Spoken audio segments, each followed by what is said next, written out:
7 o'clock. Please stand for, oh, I'm sorry, we have to do roll call first, I'm so sorry.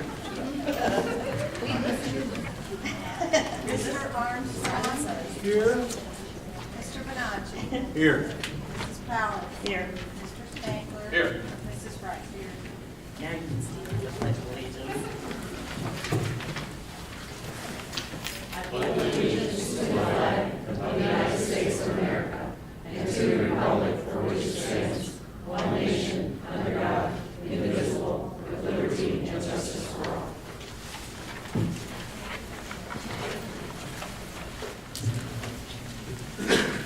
Okay, at this time, I wish to recommend that the Board of Education approve the minutes for the following board meeting. December 20th, 2011, special meeting, revised. January 9th, 2012, community meeting. January 12th, 2012, special meeting. January 23rd, 2012, regular meeting. So moved. Second. Moved by Mr. Spangler and seconded by Mr. Armstrong. Roll call. Mr. Benacci. Aye. Mrs. Powers. Aye. Mr. Spangler. Aye. Mrs. Wright. Aye. Mr. Armstrong. Aye. Mrs. Fulgren, the treasurer's report. Okay.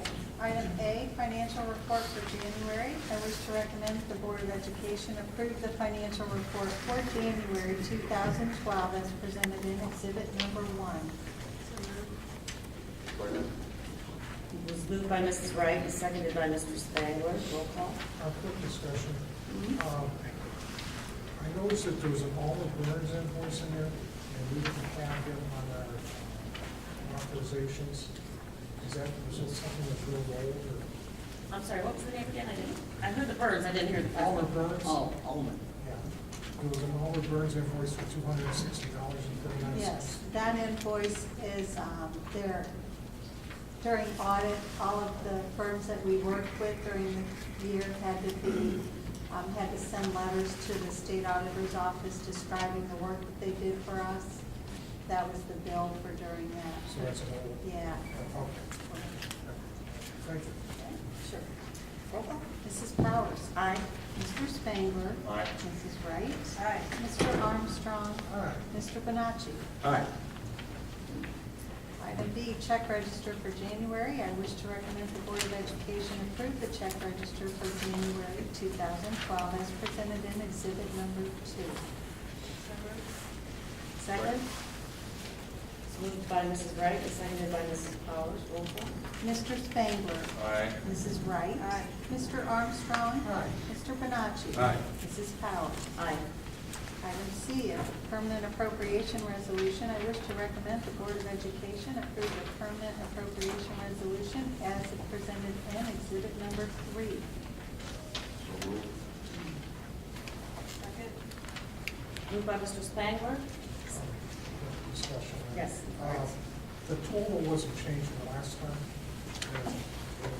Mine's still showing $68,766,440.27. I think the new total is $69,050,000.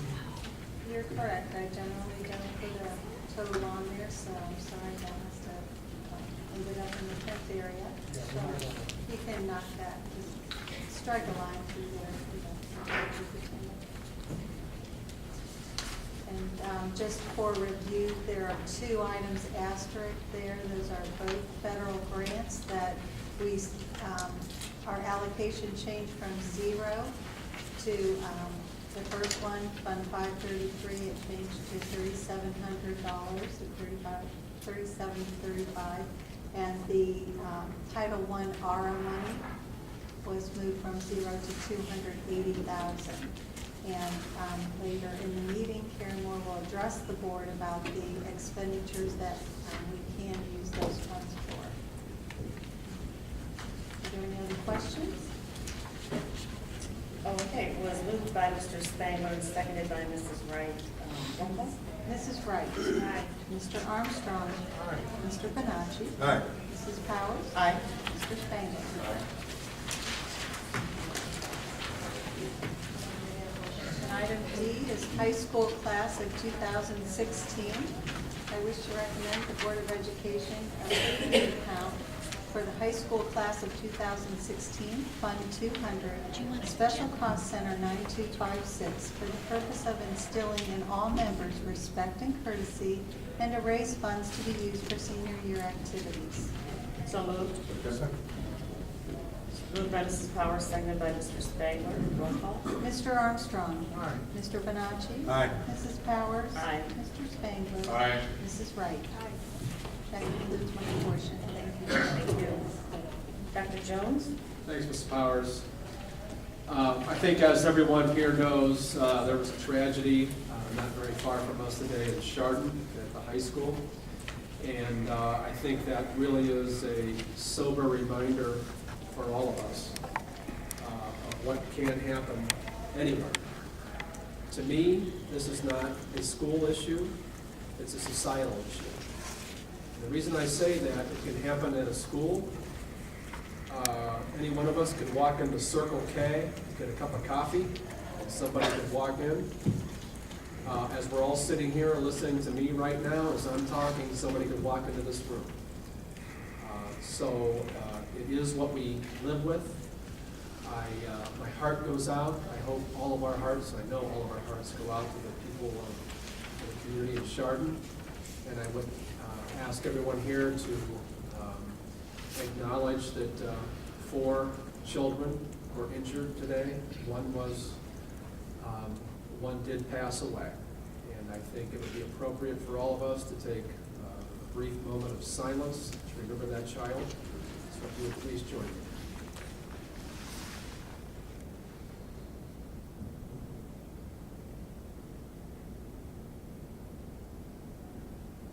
Thank you. Thank you.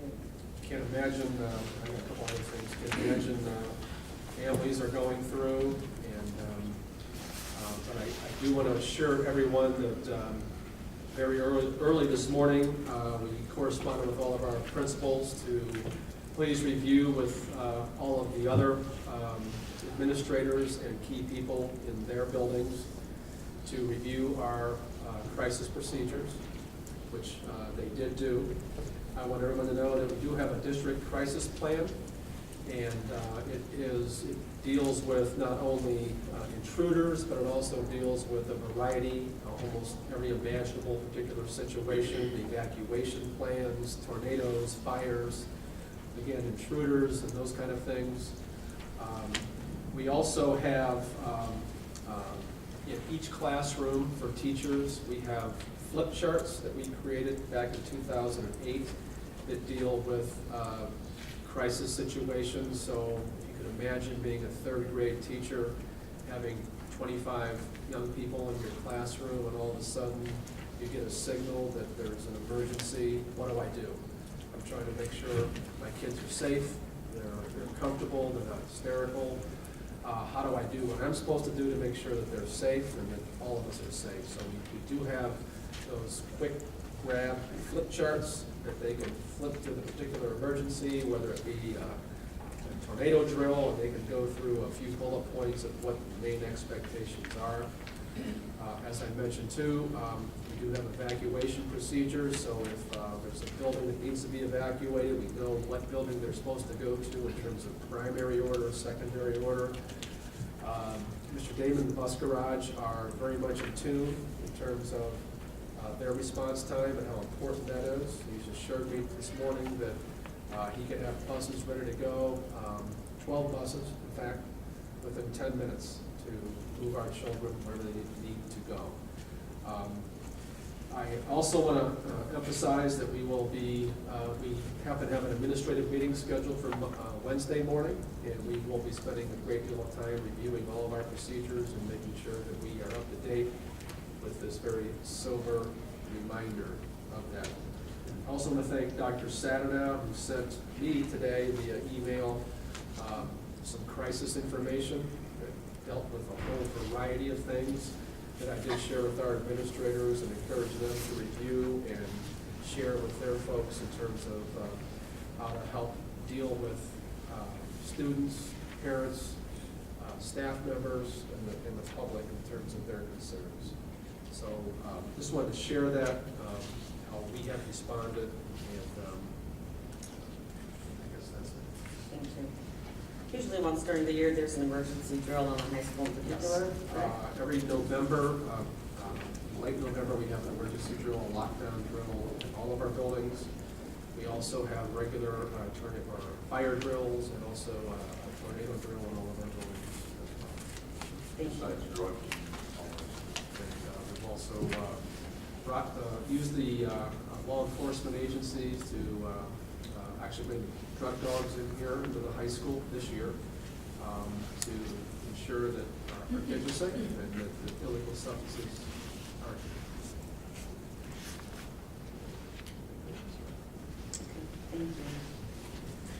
Thank you. And moving on, again, a somber issue, we did receive word recently that our ARA funds, the American Reinvestment and Recovery Act dollars that we did receive a couple of years ago, we did receive an extension for those dollars. And I think it was mentioned earlier that there are $280,000 available to us that we need to basically encumber and spend by September of this year. So our academic director, Karen Moore, is here, and she's going to share some summary of those things and some ideas that we have about how we can